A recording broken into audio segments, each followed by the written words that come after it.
السلام عليكم، ان شاء الله تكونوا بخير وعلى خير. جبت لكم الروز بالحوت، ان شاء الله تعجبكم هذه الطريقه. هذه الحوته سموها بونيطو، تجي حبتها كبيره شويه.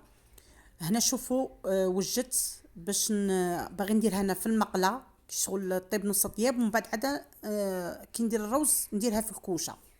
انا وجدت حبه بصله، حبه طماطيس ربيتهم، حبه زروديه ربيتها، واحده حبه فلفله قطعتها غير هكا مكعبات صغار، ولي زيبيز درت شويه تاع حرور، شويه تاع كركم، وشويه تاع فلفله حمراء، وشويه تاع الملح بالمغرف الصغيره. وهنا هذا الحوت نقلعوا له المصارين تاوعاه ونقلعوا له الشوكه الوسطانيه. دوك نوريكم. ومن بعد درت المقله، درت فيها الزيت، المقله اللي تدخل في الكوشه، درت الزيت 3 مغارف تاع الزيت، قليت البصله هي الاولى، ومن بعد زدت عليها الزروديه باش يدخلهم الطياب شويه، خاطر كما تعرفوا الروز بالخوف يطيب. وهنا درت ثاني الفلفله ثاني قليتها واحد شويه، وغادي نزيد الطماطيس ولي زيبيس وشهوه نغطو بالبلاعه باش يدخلهم شويه طياب، ما ديروا لا ما لا والو، خلوهم يطيبوا غير في داك الماء تاعهم. كما تعرفوا الزروديه والفلفله وكلشي يطيبوا شويه ما.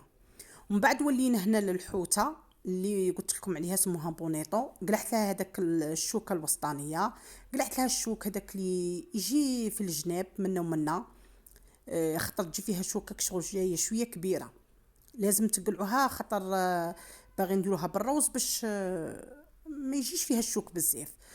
وليت درت الدرسه، درت غير شويه ملح خاطر راني دايره في الروز، ودرت شويه توم خاطر ما درتش تاني في الروز، درتها غير في الحوته.